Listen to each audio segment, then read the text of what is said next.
Good morning, नमस्कार, सत श्री अकाल, राम राम सा, खम्बागणी वणक्कम, प्रणाम। हम लोग जब रात को सो रहे थे तो आसिम मुनीर की रात की नींदें उड़ी हुई थी। रात भर ऐसा लग रहा था कि अगर उनका बस चलता तो अपना बेस छोड़ के मरियम बंकर नहीं, मतलब अपना बंकर छोड़ के वो इंडिया इंडिया पाकिस्तान बॉर्डर पे पेट्रोल लगा रहे थे। पूरी रात जद्दोजहद मची हुई थी, बहुत कुछ हुआ है और उसके साथ-साथ बांग्लादेश में जो बात सबसे पहले ऑल्टरनेट मीडिया ने उठाई थी, वही कन्फर्म हो चुकी है। खुद उस्मान हाडी के ब्रदर ने आकर एक बहुत बड़ा स्टेटमेंट दिया, अब यूनिस की पतलून गीली हो रही है। Pardon me for my language but इन्होंने हरकतें ऐसी की हैं कि ये लैंग्वेज अपने आप निकलती है। जुड़े हुए हैं Manish Chaudhary. Manish, a very warm welcome on the show, let's get started. बहुत सारी न्यूज़ है, बट बहुत छोटा-छोटा और बहुत जल्दी-जल्दी कवर करेंगे। जी। थैंक यू गायत्री जी और आपके सभी दर्शकों को मेरा प्रणाम। सबसे पहले गुड मॉर्निंग। मैं खुद जस्ट कुछ देर पहले उठा हूँ और ये जब न्यूज़ आपने कहा तो we just join for this discussion. I think एक चीज़ बहुत ही क्लियर है। सबसे पहले कि आपने जो और हमने इस शो पे एक चीज़ क्लेम किया था और बहुत ही क्रेडिबली उस चीज़ को क्लेम किया था कि उस उस्मान हादी को मारने वाला और कोई नहीं, वो यूनुस का ही गनमैन है। क्योंकि यूनुस अपने सारे पॉलिटिकल अपोनेंट्स को बाहर फेंकना चाहते हैं। Now his brother has approved that as well कि ये यूनुस ने ही करवाया है सबसे पहले। और ऐसे ही हम लोग रिस्पॉन्सिबली इस तरीके के न्यूज़ को हम लेकर के आते रहेंगे। दूसरा इंटरेस्टिंग चीज़ है कि पाकिस्तान, हम लोग बार-बार ये भी चीज़ बोलते रहे हैं कि जो बांग्लादेश में हो रहा है, ये बांग्लादेश में और पाकिस्तान में एक ही जगह से ऑपरेट किया जा रहा है और आईएसआई का मूवमेंट बांग्लादेश में एक अनप्रेसिडेंटेड लेवल पे है। अभी जो न्यूज़ है वो ये है कि पाकिस्तान अपने बॉर्डर पे जो भारत से सटता है, वहाँ पर एंटी ड्रोन डिप्लॉयमेंट्स, उसके बाद अगर आप देखें तो लिस्ट ऑफ, चाहे वो jamming, drone detection jamming system हो, कम से कम 35 एंटी ड्रोन यूनिट को वहाँ पे लगाया गया है। 8 जो उनका ब्रिगेड है उसके अंदर, और पर्टिकुलरली रावलकोट, कोटली और भीमगढ़ वाले एरिया में इस चीज़ को दिया गया है। और उसके बाद एक और न्यूज़ वहाँ से बहुत स्ट्रांगली आ रहा है कि पिछले 2-3 महीना में इस्लामाबाद के जितने भी डिफेंस प्रोक्योरमेंट्स थे, उसको फास्ट ट्रैक किया गया है, उसको इमरजेंसी, मतलब एकदम अर्जेंट लेवल पे उस चीज़ को चाइना से, टर्की से, जहाँ से भी वो लेते हैं, वहाँ से उस चीज़ को फास्ट ट्रैक किया गया है, खरीदा जाना है। अब क्वेश्चन है कि इज़ इट कि जस्ट यहाँ से जो इतने सारे न्यूज़ आते हैं कि भारत कब ऑपरेशन सिंदूर 2.0 करेगा, उस चीज़ के लिए वो डरे हुए हैं? या फिर दूसरा इसमें क्वेश्चन आता है, क्या वो सेकंड फ्रंट क्रिएट कर रहे हैं on with Bangladesh, so that कि जब इंडिया को कहीं किसी तरीके से उसमें उलझाया जाए, वहाँ पे ऐसे सिचुएशन क्रिएट किया जाए and they will act swiftly on the western border. Question is that, क्योंकि जिस एक तो अभी वो लोग कुदरत का करिश्मा से बच रहे थे। कुछ दिन पहले आसिम मुनीर का बयान आया था कि ऐसा कुछ हुआ। दूसरा अभी एक और उसमें फनी, उससे भी एक और इंटरेस्टिंग बयान आया कि उसमें आसिम मुनीर का एक स्टेटमेंट आया, हमारा 90% जो हम डिफेंस प्रोडक्ट यूज किए थे ऑपरेशन सिंदूर के दौरान, मतलब इंडिया पाकिस्तान कॉन्फ्लिक्ट के दौरान, वो पाकिस्तान का खुद का डोमेस्टिक डेवलपमेंट था। वो घर में बनाया हुआ, घर में तैयार किया हुआ ऐसा था, क्योंकि वो लीबियन आर्मी को वो लोग हथियार बेच रहे हैं। ये मैं इसलिए इस कॉन्टेक्स्ट में लेकर के आ रहा हूँ कि पाकिस्तान का पिछले, अगर आप देखेंगे 3 से 6 महीने में, वो कुछ ना कुछ ऐसे सिचुएशंस आर्मी या आर्मी के आसपास किया गया है जिससे असीम मुनीर के पावर को कंसोलिडेशन मिले। ये इसमें कभी भी हम इस चीज को नहीं नकार सकते हैं कि he can go for a military misadventure, I would say, या इस तरीके के एडवेंचर करने का कोशिश करेगा कि to show his stamp his authority. क्योंकि पाकिस्तान में 50 तरीके के विरोध प्रदर्शन अंदर सरकार, और सरकार का भी फेस बन करके आसिम मुनीर निकल के आ रहा है, उसके अगेंस्ट वहां पे चल रहा है। और इस चीज को करने के लिए और बहुत स्ट्रॉन्ग रिप्लाई से अपने आप को बचाने के लिए बांग्लादेश बहुत बड़ा डिस्ट्रैक्शन का काम करेगा भारत के लिए, and Pakistan wants to create that sort of situation. इसलिए जब कभी भी ये न्यूज आता है कि भारत को क्या मिलिट्री एक्शन ईस्टर्न बॉर्डर पे लेना चाहिए, क्या भारत को वहां पे बांग्लादेश में मूव करना चाहिए, द आंसर इज भारत को वहां पर मूव करने से पहले बहुत सारा चीज कैलकुलेट करना पड़ेगा। क्योंकि बहुत सारी दुनिया में लड़ाइयां ऐसी लड़ाई जाती है जहां पे आपको खींचा जाता है, आप इसमें कूदिए, जबकि there is nothing much for you to gain there. और एक बड़ा डिस्ट्रैक्शन, जैसे अगर समूह अगर आप देखें तो यूक्रेन रसिया वॉर है, रसिया को एक बहुत ही प्लान वे में ट्रिक किया गया सो दैट अमेरिका को दो बड़ा एनिमी एक साथ नहीं मिले, चाइना एंड रसिया, वो एक टाइम पे एक ही पे कंसंट्रेट करे। तो सिमिलर, क्योंकि फ्रंट यूक्रेन को बनाया गया, कोई नाटो देश डायरेक्ट नहीं लड़ रहा है। तो इस थाईलैंड तरीके के कंबोडिया का भी तो वही सेम एग्जांपल है। Thailand Cambodia are also gone into war. कल थाईलैंड ने दोबारा अटैक एग्जैक्टली किया कंबोडिया के ऊपर। So we don't want to get involved in a war. ये दोनों तरफ तैयारी कर रहे हैं। बाय द वे इनकी जो बयानबाजियां आ रही हैं, बड़ी मजेदार बयानबाजियां आ रही हैं। एक महाशय इनके जो कल पाकिस्तान पार्टी के हैं, वो कहते हैं कि हम मिसाइल यहाँ से छोड़ेंगे बांग्लादेश तक जाएगी और वहां पे इंडियंस को मारकर आएगी। लाला लैंड में रहते हैं क्या ये लोग? आई मीन कौन सा माल सूंघा हुआ है रात को या सुबह में जो इस तरीके की स्टेटमेंट आती है कि वहां से छोड़ के वहां तक पहुंच जाएंगे? एनीवे मिसाइल, इनकी मिसाइल्स तो अरेबियन सी तक पहुंचे, वही बहुत है। उसके बियॉन्ड क्या जाएगी? जी मनीष। देखिए, जहाँ तक इनकी मिसाइल की बात है गायत्री जी, तो अभी भी हरियाणा के खेतों में वो डिफ्यूज़ मिसाइल्स जो हैं वो गिरे हुए हैं और ड्रोन्स भी गिरे हुए हैं वहाँ पर। तो इनकी औकात हमारे बॉर्डर एरिया के जो रेगिस्तान वाला साइड है वहीं तक है। क्योंकि ट्राई तो किया गया था दिल्ली तक भी भेजने का न्यूक्लियर ऐसे मिसाइल जो न्यूक्लियर वेपन्स को कैरी वॉरहेड्स को कैरी कर सकते हैं, वैसा भी छोड़ा गया था। अच्छा, देखिए एक चीज और हुई है बयानबाज़ी मनीष। मनीष जी, जी। एक चीज और बड़ी इंटरेस्टिंग हुई है and I would like your expert comment on that. Pakistan और बांग्लादेश के बीच में डिफेंस पैक्ट हो रहा है। पाकिस्तान और बांग्लादेश मतलब एक कंगाल देश दूसरे कंगाल देश के साथ में डिफेंस पैक्ट कर रहा है। बताइए अब ये क्या निकाल कर लाएंगे डिफेंस पैक्ट के अंदर? ये अपनी कौन सी मिसाइल्स बेचेंगे? बट हाँ, यहाँ पे जो इन्वॉल्वमेंट, जो वरिंग इन्वॉल्वमेंट है एक्चुअली बांग्लादेश की साइड पे अगर कहें, तो that is from the US side, China side and Turkey side, not from Pakistan side. Pakistan is a nuisance. जी। देखिए, पाकिस्तान इस सारे जब भी इस तरीके का न्यूज़ आता है गायत्री जी, तो उसमें पाकिस्तान इज़ अ डिस्ट्रैक्शन।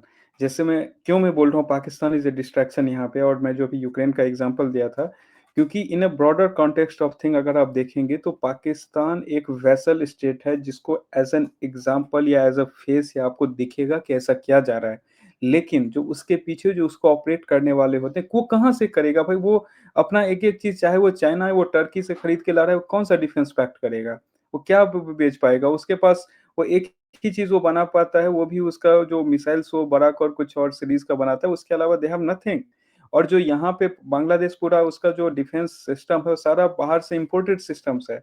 तो कहीं एक-दूसरे का कंपैटिबिलिटी ही नहीं है, तो उस पैक्ट का कोई मतलब ही नहीं है, अगर आप टेक्निकल ग्राउंड्स पे आप देखें। क्योंकि आप कोई मिसाइल या कुछ भी खरीदते हैं या कहीं से भी लेते हैं, तो you have to first make a decision कि इसका जो हम प्लेटफ़ॉर्म खरीद रहे हैं और जो हम एक्जिस्टिंग वेपनरीज़ यूज़ कर रहे हैं, how compatible that is why India go for more Russian made jets, क्योंकि हमारे मिसाइल प्रोडक्शंस जो हैं वो जॉइंट प्रोडक्शंस में बहुत सारे बने हैं और उसके साथ हमारा सिस्टम कंपैटिबल है उस प्लेटफ़ॉर्म के साथ, चाहे वो सुखोई सीरीज़ हो, चाहे वो मिग सीरीज़ हो। क्योंकि फॉर द सेम रीज़न हमारा राफेल वाले पे एक डिस्कशन भी हुआ था ऑपरेशन सिंदूर के बाद विद डसॉल्ट एविएशन, जो न्यूज़ में आया था कि क्या हम एक्सटर्नल जो हम सिस्टम्स इंटीग्रेट करना चाहते हैं। यहाँ पे किस तरीके का डिफेंस पैक्ट होगा? दिस इज़ नथिंग बट जो वेस्टर्न पावर्स हैं, जो डिस्टेबलाइज़ेशन पूरे दुनिया भर में उनको चाहिए, कभी फ़ोकस सोवियत पे रहा, कभी गल्फ में रहा, अभी जी। उनका फ़ोकस साउथ ईस्ट एशिया में है, मनीष, तो ये उसी का डिफेंस डिस्ट्रैक्शन ये पैक्ट में क्रिएट करना चाह रहे हैं। जो डिफेंस पैक्ट हो रहा है, इसके बीच में कुछ एक्सक्लूसिव पॉइंट्स है या जस्ट ऐसे ही नॉर्मल जनरल? क्योंकि डिफेंस पैक्ट की तो वैसे ही जरूरत नहीं है, वो तो वैसे ही ईस्ट पाकिस्तान है। दे आर हैविंग जिस तरीके से दोनों के इंटेलिजेंस और बाकी की चीजें ज्वाइन कर रही हैं, ऐसा तो लग ही नहीं रहा है कि कुछ अलग है दोनों के बीच में। दोनों एक साथ मिले हुए। यूनिस जिनकी माँ, by the way Yunus on record said that his mother was raped by the Pakistani army and now he is toeing their legs, मतलब उन्हीं के पैर छू रहे हैं। तो अपनी माँ की बेइज्जती करा रहे हो, अपने समुदाय की बेइज्जती करा रहे हो, या अपनी कोई इज्जत ही नहीं है? खैर इनके लिए तो बस अब एक ही बात है। कोई ऐसा एक्सक्लूसिव पॉइंट है इनके डिफेंस पैक्ट में जो हो रहा है? मुझे तो कुछ लगता नहीं है, but what is your say on that? I what find would it be as a exclusive? Worth. मैं बता रहा हूँ, एक्सक्लूसिव आप तभी ढूँढेंगे जब सामने वाले से, फॉर एग्ज़ाम्पल कभी रशिया इंडिया का बात हो, या फिर मे बी रसिया का चाइना से बात हो, या फिर कोई ऐसा देश जहाँ एक के पास पैसा है, दूसरे के पास बेचने के लिए टेक्नोलॉज़ी है, तो दोनों ऐसा कुछ एक्सक्लूसिव अरेंजमेंट्स पे आ सकते हैं। यहाँ पे दोनों हाथ में कटोरा लेकर के घूमने वालों में से है, तो वो कहाँ से एक्सक्लूसिविटी उससे आप ढूँढेंगे? It's like it's a facade that has been created कि आप उस डिस्ट्रैक्शन में जाएँ, यहाँ पे मिलिट्री, जबकि यहाँ पर कुछ भी नहीं है। एक इंस्टीट्यूशन जो इतना दिन से काइंड ऑफ बांग्लादेश में क्रिएट किया गया था, that has been compromised, that is the exclusivity, nothing else. उस कॉम्प्रोमाइज़ का लेवल ये है कि आप देखिए, कभी भी किसी देश में अगर जो सरकार होती है वो पावरफुल होती है, तो जो बाकी इंस्टीट्यूशंस होते हैं, वो सरकार के हिसाब से चलते हैं और सरकार जनता के द्वारा चुनी जाती है। जब सरकार के पास से पावर खत्म होता है, सरकार एक कठपुतली होती है, जो इंस्टीट्यूशंस होते हैं, they become the centre of power और फिर वहाँ से अदृश्य राज और ऐसी चीज़ें निकल के आती है। बांग्लादेश अभी उसी ट्रांज़िशन मोड में है, जहाँ पे उसके सारे जो इंस्टीट्यूशंस हैं, उसका इंटेलिजेंस हो गया, उसके मिलिट्री हो गया and all, that is in the process of being compromised, being used by जितने भी अगल-बगल के पहाड़ हैं और डेफिनिटली जो एक धर्म के नाम पे या जो भी जिस तरीके एलिजियंस, क्योंकि मैं पहले ही बोल चुका हूँ, only 60 less than 60% people vote for Sheikh Mujibur Rahman. बाकी लोग जो दूसरे के लिए वोट किए थे, वो लोग अभी भी वहाँ एक्जिस्ट कर रहे हैं। उसी माइंडसेट के साथ वहाँ बैठे हुए हैं। उनके लिए धर्म और इसके बाहर कुछ और दिखता ही नहीं है। तो आप पाकिस्तान बांग्लादेश आपके ईस्टर्न बॉर्डर पे एग्रेसिव पोस्टिंग बनाएगा। हमारा फोकस शिफ्ट होगा, अरे हम पाकिस्तान के साथ बहुत वरीड रहते हैं, let's shift focus on eastern border और वहाँ पे हो सकता है कुछ वैसा मिस एडवेंचर करे जैसे 48 में किया या 65 में किया है पहले पाकिस्तान ने या फिर 99 बहुत रिसेंट एग्जांपल। एक छोटी-सी आपको यहाँ पे और बात बताना चाहूँगी। While Yunus and his teammates, by the way, NCP के जितने भी लीडर्स हैं, जो इनकी स्टूडेंट्स की नई पार्टी है, नेशनल सिटीजन पार्टी, उसके लीडर्स को प्रोटेक्शन दे दिया गया है। और किससे दिया गया है? आई थिंक यूनिस के अलावा और कोई है नहीं जिससे प्रोटेक्शन दिया हुआ है। उसके अलावा यूनिस फिर से चावल मांगने आ गए हैं भारत से। भीख का कटोरा फिर से भारत के पास लेकर आ गए हैं कि मुझे चावल दे दीजिए। We need rice. भीख मतलब ये वैसे लोग हैं कि लड़ भी रहे हैं और भीख भी मांग रहे हैं। चोरी ऊपर से सीना चोरी। इन लोगों के लिए क्या टर्म्स यूज़ किए जाएँ? ये मैं अपने व्यूअर्स से रिक्वेस्ट करूँगी कमेंट बॉक्स में ज़रूर लिखिएगा because this is getting interesting. This person Yunus जैसा कि कल लेफ्टिनेंट जनरल दुष्यंत सिंह जी ने पहली बार अपनी किसी भी शो में इस्तेमाल किया वर्ड बोलूँगी सठिया गया है। बट वो सठियाने के पीछे लाखों ज़िंदगियाँ दाँव पर लगी हुई हैं। पिछले 1 साल के अंदर में हज़ारों हिंदुओं को मौत के घाट उतार दिया गया है। And it is high time we find a solution for Pakistan. Indira Gandhi मरते-मरते जानबूझकर ये प्रॉब्लम क्रिएट करके गई थी। आपको याद है 25 पैसे का सेस लगता था, जब आप मूवी थिएटर्स में जाते थे 1971 वॉर के बाद। किस लिए? पैसा रेज़ करने के लिए कि बांग्लादेश प्रॉब्लम से गुज़र रहा है और उनको हम मदद करना चाहते हैं। कई-कई जगह लग्ज़री आइटम्स पे 50 पैसे का सेस लगता था। और वो पैसा इकट्ठा करके कहाँ जाता था? बांग्लादेश जाता था। 3000 सोल्जर्स हमने गँवाए हैं, इनको रिहा करवाने के लिए, इनको फ्रीडम दिलवाने के लिए and this is how they repay back. I think it's high time कि उनको ये बताया जाए कि who is the real brother, मैं ये बोलूँगी, who is the Elder brother? Pakistan, जो आपकी माँ और बहनों के साथ क्या करता है, जिस तरह खुद खड्डे में है, वैसे ही आपको खड्डे में लेकर जाएगा या भारत, जहाँ पे आप चावल भी लेकर जाते हो, एड्स भी लेकर जाते हो, फिर लड़ने भी आ जाते हो? ये तो रिस्ट्रेन है भारत का, जो अभी तक कुछ किया नहीं है। जी। जी, मनीष, योर फाइनल कमेंट्स। बिल्कुल देखिए, अभी बांग्लादेश के जो फाइनेंशियल एडवाइज़र हैं, उनका स्टेटमेंट भी आया है कि एमिड वर्सनिंग टाइज़ जो हिंदुओं को जिस तरीके से वहाँ मारा जा रहा है, मॉब लिंचिंग किया जा रहा है, पब्लिक एग्ज़ीक्यूशन हो रहा है, उसके बीच में यूनुस जो है वो भारत के साथ काम कर रहा है कि टाइज़ बेहतर करने, संबंध सुधारने क्योंकि चावल की ज़रूरत आन पड़ी है। तो ये रीज़न है और जहाँ तक बांग्लादेश और इसके बारे में हम जितना भी आइडियलिज़्म में हम घुस जाएँ कि हमने आज़ाद करवाया, इसमें सहायता की, नहीं की। The bottom line fact is that कि अगर आप एक किताब, एक मज़हब, एक धर्म और एक सोच से आँख अगर बंधा हुआ है, तो आप उसके बियॉन्ड देख नहीं पाएँगे। और इसलिए वो जो नंबर मैं बोलता हूँ कि उस टाइम में भी इतना परसेंट लोग तो अगेंस्ट में वोट किए थे ना शेख मुजीबुर रहमान के। तो वो लोग तो अभी भी हैं, उस टाइप के माइंडसेट वाले लोग अभी भी हैं वहाँ पे बैठे हुए। तो वो एग्ज़ैक्टली। आपको हमेशा ये अपने आप को उस ग्रुप से उन्हें लगता है कि वो जो एक ग्रुप जो कि टर्की, पाकिस्तानी लोग बनाए हुए हैं, उस ग्रुप से हम कहीं न कहीं बाहर ना हो जाएँ। वो एक्सक्लूसिविटी बना हुआ रहे, वो दाढ़ी में वो मेहंदी मेहंदी रंग जो लगा लेते हैं, उससे उस चीज़ से वो लोग थोड़ा ऊपर उठना चाह रहे हैं, तो उसी के लिए सारा प्रयास है। एंड जब भी आप इस तरीके से आप भागने का कोशिश करें किसी के पीछे, you will become nothing but a vessel state जो पाकिस्तान एक बहुत बड़ा उसका एग्ज़ाम्पल रह चुका है। सिर्फ़ क्योंकि इतना वो भी सिर्फ़ अपने आप को वेस्टर्न ग्रुप्स को वू करने में पूरा टाइम लगा दिया और अपना मनीष सिर्फ़ सारा चावल ही कुछ नहीं अभी माँग भी रहे हैं, एंगेज है। सुनिए, हर साल इन्हें $100 मिलियन एड जाता है भारत की तरफ से। ऑन रिकॉर्ड कल ओवैसी ने पार्लियामेंट के अंदर ये बोला है। Can you imagine? ये वो लोग हैं।